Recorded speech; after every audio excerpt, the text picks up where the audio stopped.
The 80s brought some wild rides to the road, from the best to the absolute worst. Were we cruising in classics or just stuck with clunkers? These are the best and worst cars from that unforgettable decade. And trust me, you won't want to miss the surprises. Worst muscle cars. Number 7, 1982, Chevrolet Camaro Iron Duke.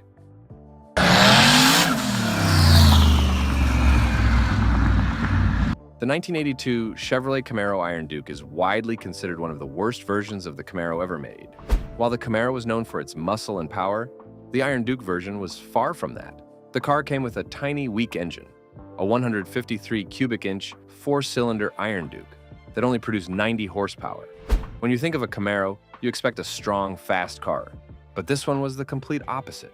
It had an awful acceleration time of around 20 seconds to reach 60 miles per hour, meaning it was outpaced by school buses, which is not what you want in a sports car.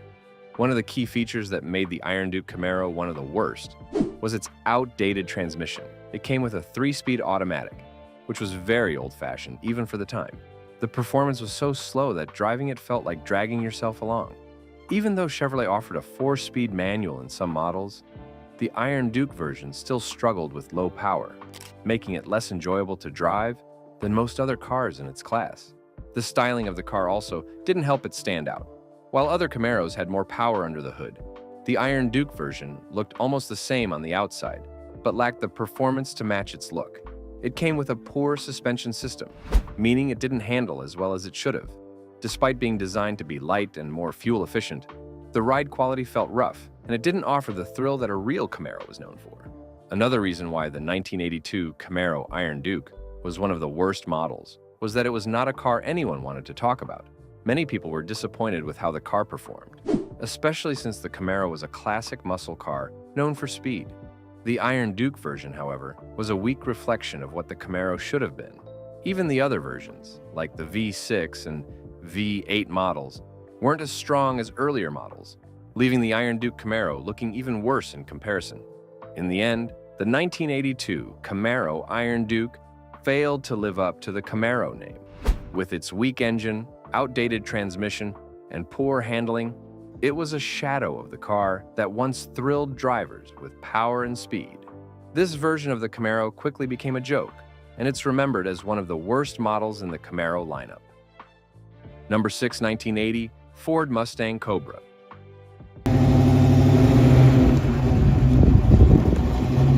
The 1980 Ford Mustang Cobra is often remembered as one of the worst cars in the Mustang lineup. One of the main reasons for this is its lack of performance. Unlike the previous year's models, the 1980 Cobra came with a smaller, less powerful engine. The V8 engine was reduced to a 255 cubic inch model, which produced less horsepower than before. The engine's power was cut by about 10 horsepower, making it a disappointment for car enthusiasts who expected more from a Cobra. Moreover, the performance of the Mustang Cobra was further hampered by its turbocharged 140 cubic inch engine.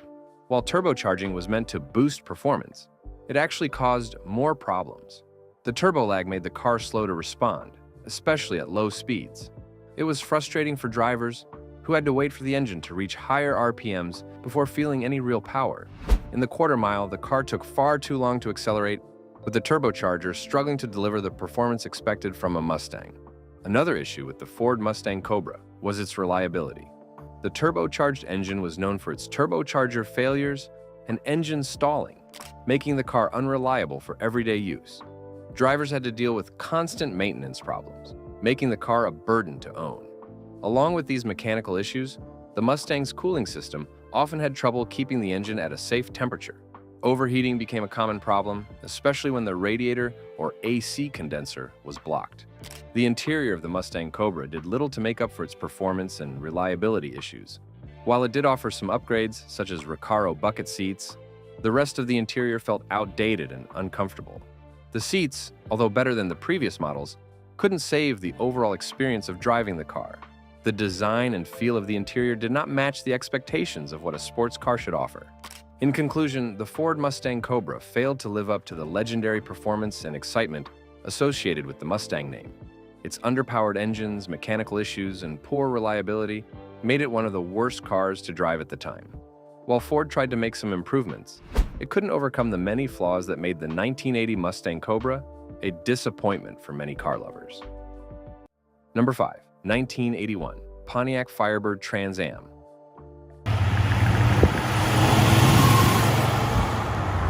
The 1981 Pontiac Firebird Trans Am with the V6 engine is often considered one of the worst cars of that era.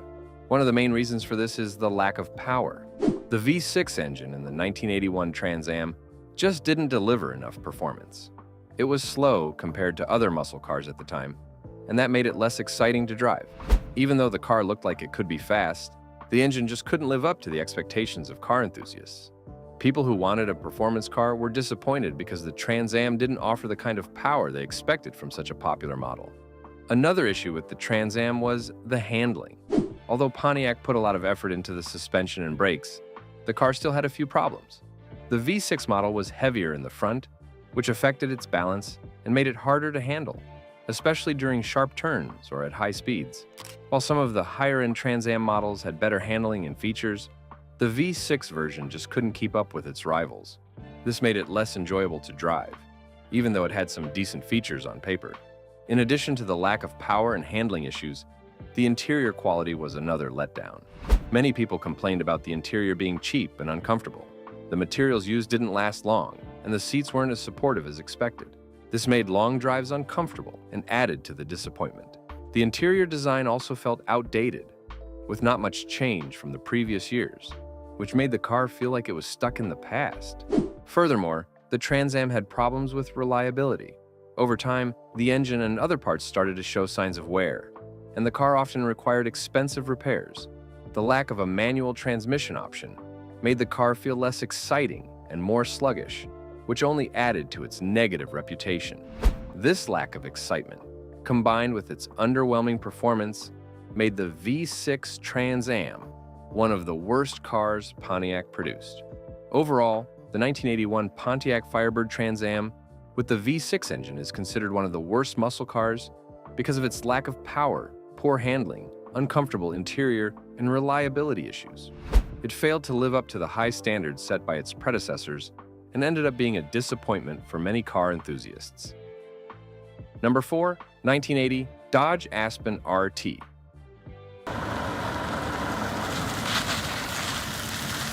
The 1980 Dodge Aspen RT is a car that didn't live up to expectations, and there are several reasons why it's considered one of the worst cars of its time. First of all, the car has a history of rust problems, which affected many cars from this era. Rust is a big issue because it weakens the structure of the car, making it unsafe and hard to repair. The Aspen, including the RT model, was no exception, especially in areas where it faced a lot of moisture or salt. This problem made it harder for owners to keep the car in good shape. In addition to rust, the Aspen RT had some serious drivability issues. Owners reported problems with the engine, transmission, and other parts of the car. These issues made the car unreliable, and driving it often felt like a struggle. The engine, which was a slant 6, wasn't bad, but it wasn't very powerful either. It was known for its durability, but it didn't have much speed or strength. As a result, the Aspen RT lacked the excitement and performance that buyers were hoping for. Another problem with the Aspen RT was its outdated design and low-quality interior. While it came with features like power windows and locks, the overall interior felt cheap compared to other cars of the time. The seats were uncomfortable, and the materials used inside weren't durable. Many owners found the interior disappointing, which made the car feel less enjoyable to drive or spend time in. The design of the exterior wasn't much better. It had a plain, unappealing look that didn't stand out on the road. The transmission in the Aspen RT was another issue. It used a standard 3-speed automatic transmission, which, while reliable, was not as advanced as other transmissions available at the time. This made the car feel old-fashioned and less smooth compared to newer models that offered better driving experiences. To make matters worse, the Aspen RT was affected by a series of recalls. Recalls are never a good sign for a car's reliability, and the Aspen was no exception.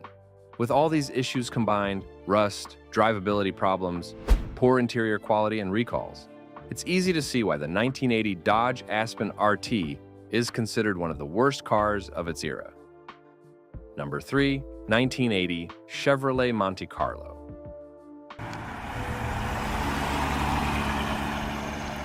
The 1980 Chevrolet Monte Carlo is considered one of the worst cars because of its many mechanical and design flaws.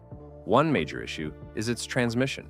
The Monte Carlo came with the TH200 automatic transmission, which had a tendency to fail early, especially when paired with the 231 cubic inch V6 engine. This made the car unreliable and hard to drive, causing problems for many owners. Another common issue with the Monte Carlo was its engine and the way it performed. While it had a turbocharged V6 engine, which was originally designed for the Buick Riviera, it didn't perform as well as expected. The engine had a slight delay when accelerating from a stop, which was annoying for drivers who wanted a smoother and faster response. The turbocharger sometimes caused a little pinging or pre-ignition, which made the car feel rough and less enjoyable to drive. This problem showed that the engine wasn't as well built as it should have been.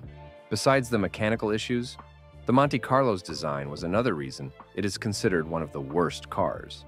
The car's styling was widely disliked, with many people calling it unattractive. The design was strange, and it didn't appeal to many buyers. Its look didn't match the kind of performance the car was supposed to have. Chevrolet also added unnecessary features, like a strange bulge on the hood, which was meant to make space for the turbocharger, but it made the car look awkward. Inside the car, the seats were uncomfortable and offered little support. The split bench seats were made of cheap material, and they didn't provide good back or side support. The interior was also overly plain, with a monotonous color scheme that many found dull. This made the car feel less enjoyable to sit in, even if the car was working fine. Finally, the Monte Carlo's suspension and steering, although capable, didn't make up for all the other flaws. The car was quiet on the road, but it felt disconnected from the driver, making it harder to enjoy the driving experience. Overall, the 1980 Chevrolet Monte Carlo was a car full of problems, from its unreliable transmission to its uncomfortable interior and poor performance. These issues made it one of the worst cars to come out of the 80s. Number 2, 1981 Mercury Capri Turbo RS.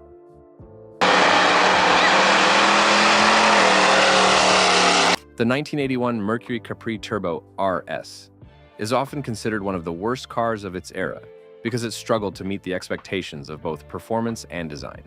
While the exterior styling had some good features like the attractive nose treatment and the alloy wheels, these were not enough to make it a successful car. Despite some positive aspects, the Capri just didn't perform well enough to impress buyers. One of the most obvious problems with the Capri was its lack of a standard air conditioning system. On a hot day, this meant you had to keep the windows down, making the ride uncomfortable and noisy. This simple feature, which many cars of the time offered as standard, was left out of the Capri, making it less appealing for people who wanted a more comfortable driving experience. In terms of power, the Capri didn't do much better. It came with a few engine options, including a 140 cubic inch 4-cylinder engine with only 88 horsepower and a 200 cubic inch 6-cylinder with similar power. These engines weren't very strong, which made the car slow and unexciting to drive. Even the turbocharged version of the 140 cubic inch engine was disappointing as it came with an outdated carburetor that didn't provide enough power or smooth performance. Another major issue was the car's design. The Capri had a boxy body with a fat C-pillar and large doors, which made it look old-fashioned compared to other cars of its time. The bright trim around the windows only made it look even more dated. It didn't have the sleek, modern feel that buyers were looking for in the 1980s. It also looked quite similar to the Ford Mustang, but it never managed to match the Mustang's popularity or appeal. Despite these problems, the Capri had a few things going for it, like its trunk space, which allowed for some vertical storage. However, this small positive feature didn't make up for the car's other issues. The Capri's poor engine options, uncomfortable interior, and outdated design meant that it wasn't able to compete in the market. By the mid-80s, sales of the Capri had dropped drastically, and it was eventually discontinued in 1986. Overall, the 1981 Mercury Capri Turbo RS is remembered as one of the worst cars of its era, mainly because it failed to deliver the performance and style that buyers expected.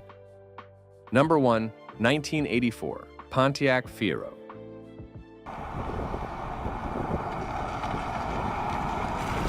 The 1984 Pontiac Fiero was one of those cars that looked promising at first, but its many issues quickly made it one of the worst cars of its time.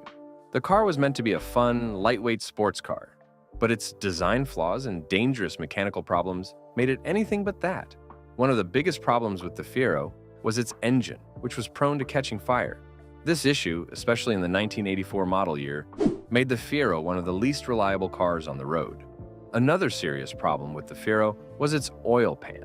The low-capacity oil pan often caused oil starvation, leading to overheating and, in many cases, the failure of the connecting rods. When these rods failed, oil would leak onto the hot exhaust, causing engine fires. By the end of 1985, General Motors had received 112 reports of engine fires, with most of them coming from the 1984 models. To make matters worse, the electric panel was installed too close to the exhaust manifold, adding even more fire risks to the car. The Fiero was also plagued by issues with its steering. Though it was marketed as a commuter car, it came with manual steering, which made driving in traffic very difficult. While it could be fun for spirited driving, it became a tiring challenge for people stuck in everyday traffic.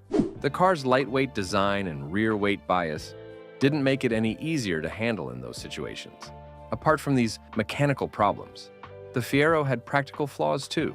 For instance, its passenger and cargo space was limited, making it impractical for daily use. The exterior design, while sporty, didn't match the car's underwhelming performance. It wasn't fast, with the four-cylinder engine taking about 11 seconds to reach 60 miles per hour. Even with the more powerful V6 engine, it still wasn't impressive in terms of speed. Although some might argue that the Fiero was a fun car to modify and take to the track, the numerous problems with the engine and the overall design made it one of the worst cars of the 80s. Its safety issues, poor performance, and practical flaws made it an unfortunate choice for anyone looking for a reliable and enjoyable car. Eventually, production of the Fiero was discontinued in 1988, ending its short and troubled run. Best muscle cars. Number 6, 1987, Buick Grand National.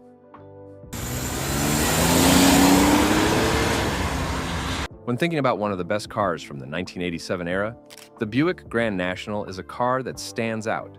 Known for its power and style, it was one of the most impressive cars of its time. Buick wanted to make the last version of this car something special before they stopped making the Regal Grand National. With its strong engine and unique look, it's no surprise that the Grand National quickly became a fan favorite. What makes the 1987 Buick Grand National so great is its turbocharged and intercooled 231 cubic inch V6 engine. This engine was tuned to give an impressive 300 horsepower, which was a big deal at the time. The car was also made to go fast, running from 0 to 60 miles per hour in just 4.7 seconds, which is really quick for a car from that era. Even when tested in a drag race, the Grand National could hit the quarter mile in 13.5 seconds, which was faster than many other cars available at the time. Another feature that makes the Grand National stand out is its design. Unlike many cars that focus on luxury, the Buick Grand National was made to look tough. It came in a black color and had a simple yet powerful appearance. While some may think that looks aren't as important as performance, the design of this car matched its power. It was bold and made a statement on the road. The wheels were larger and upgraded to keep up with the power of the car, and the body had special parts to protect the tires and maintain its tough look. Inside the car, there was a focus on comfort and control. The seats were firm and supportive, and the dashboard featured simple yet functional gauges. While the car wasn't focused on being fancy, it had everything a driver needed to enjoy a fast ride. It was all about the experience and the sound of the engine roaring down the road. Even though the Grand National wasn't perfect, its performance made it stand out as one of the best cars of its time. The 1987 Buick Grand National is a car remembered for its raw power, tough design, and quick performance. Its turbocharged engine, impressive speed, and bold look helped it stand out as one of the best cars ever made. Number 5, 1987 Chevrolet Camaro IROCZ. When it comes to the best cars, some stand out for their performance and timeless style, and the 1987 Chevrolet Camaro IROCZ is one of those cars. This car became an icon of the late 1980s, bringing a mix of speed, comfort, and eye-catching design. The IROC-Z is a true example of how American muscle cars evolved during that time, and it remains one of the most memorable vehicles from the era.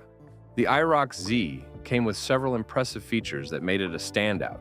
First, it offered two powerful engine choices, including the 350 cubic inch V8 engine.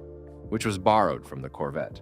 This engine was capable of delivering a solid 225 horsepower, which made the Camaro quick off the line and perfect for those who loved driving fast. What made it even better was that it came with a 4-speed automatic transmission that provided smooth shifting and excellent control on the road.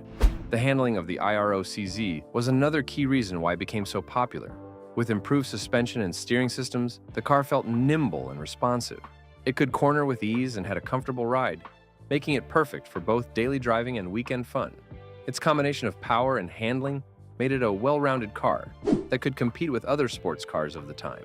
In addition to its performance, the 1987 Camaro IROCZ looked great.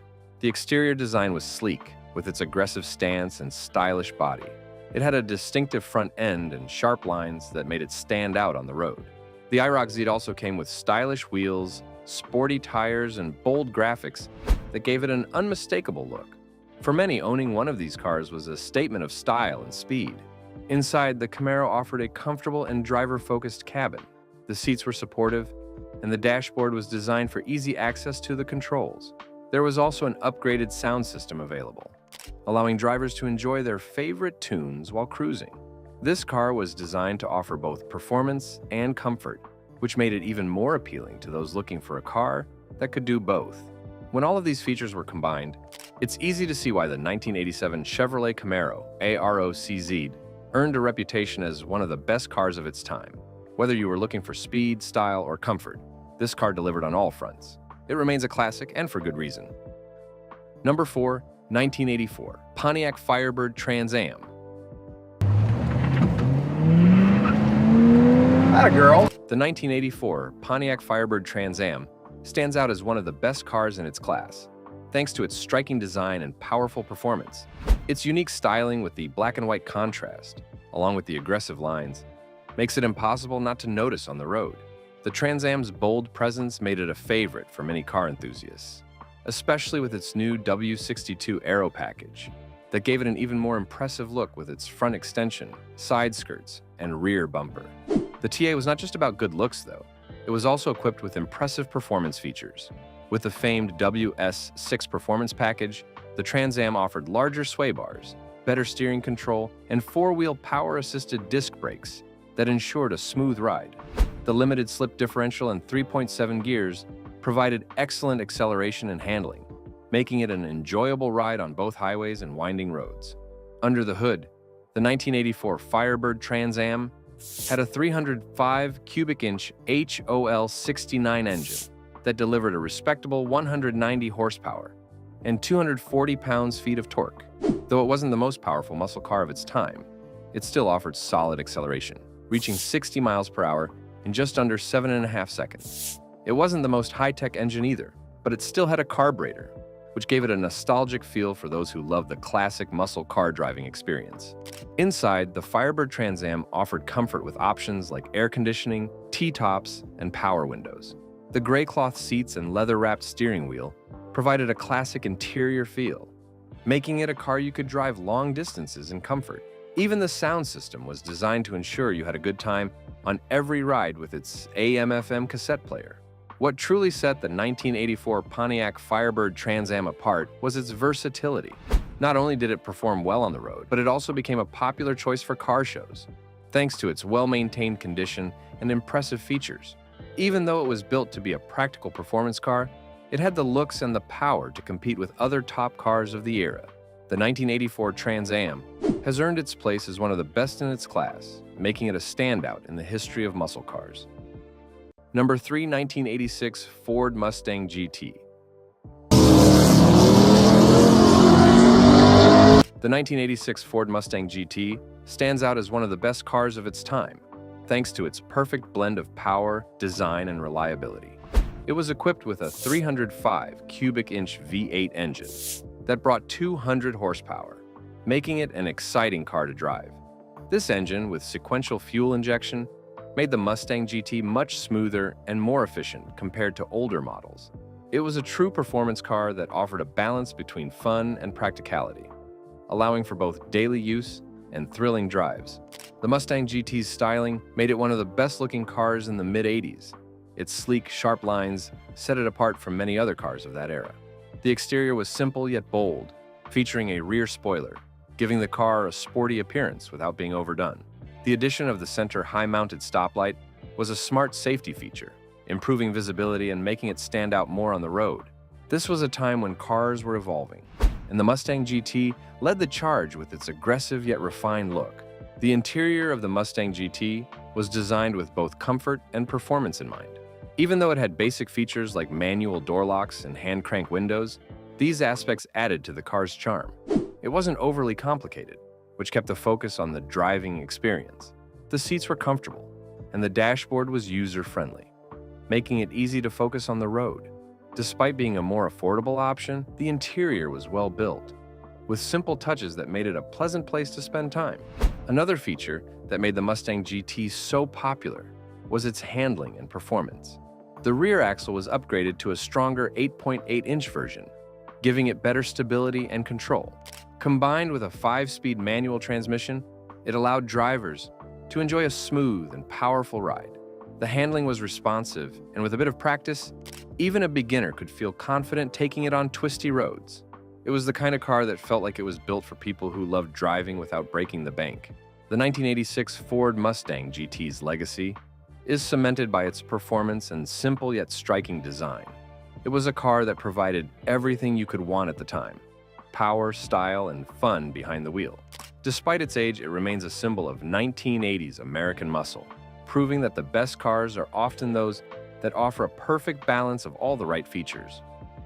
Number 2, 1985 Chevrolet Corvette.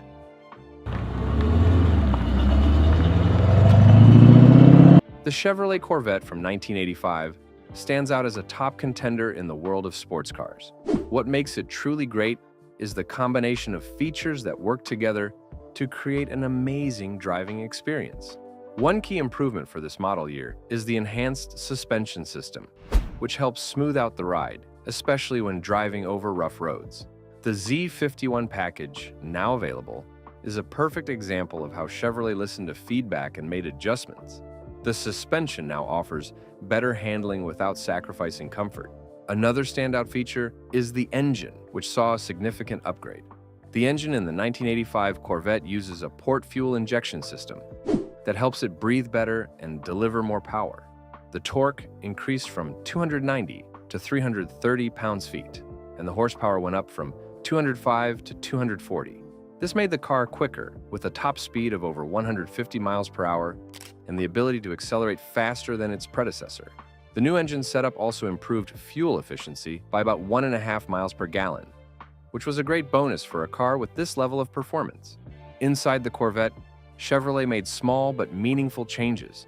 The digital instruments were updated with larger numerals, making them easier to read.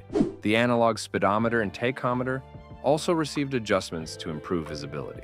The sun visors were made stiffer to reduce vibrations when driving over bumps. Plus, the roof panel was made of molded plastic instead of fiberglass, which helped reduce weight and improve sound quality inside the car. The brakes also got an upgrade. A new master cylinder with a larger bore and shorter stroke improved the feel of the brakes, while new pads offered better fade resistance and longer life. These improvements, combined with the overall increase in power and handling, made the Corvette even more enjoyable to drive. The attention to detail is what really sets this car apart.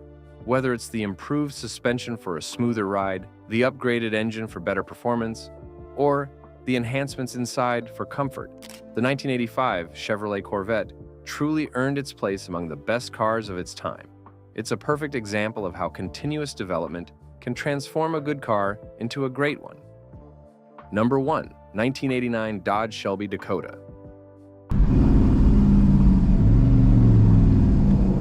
When you think of pickup trucks, you might not immediately think of them as performance machines, but the 1989 Dodge Shelby Dakota is here to change that perception. This truck stood out for its power and performance, something that wasn't common in pickup trucks at the time.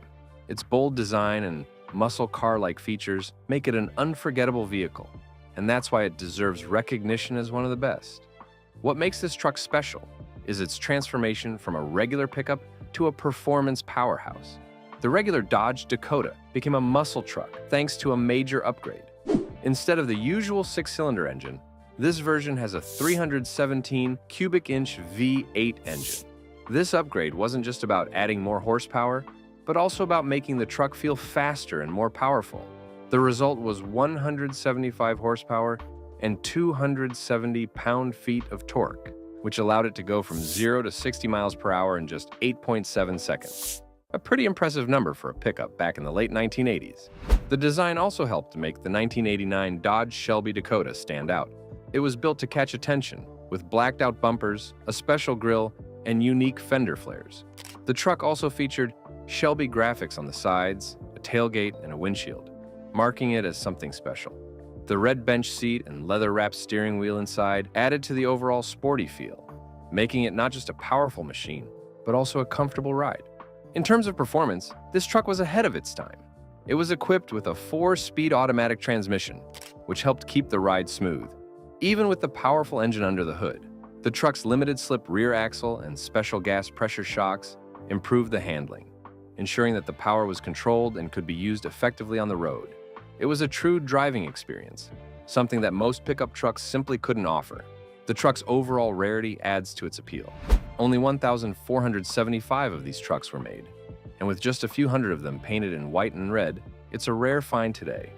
The combination of its powerful performance and limited availability has made the Shelby Dakota a sought-after collector's item. Even though it didn't last beyond the model year, the Shelby Dakota left a lasting impact on the pickup truck market. It inspired other manufacturers to start creating performance trucks, like the Ford F-150 Lightning and the GMC Cyclone. Thanks to the Dodge Shelby Dakota, the world saw that pickups could be more than just work vehicles. They could also be fun and fast, making it one of the best pickups ever created. So, what do you think? Were the best cars of the 80s really as good as we remember, and were the worst ones really that bad? Drop your thoughts in the comments below. Don't forget to like, subscribe, and hit the bell so you never miss out on more fun car content.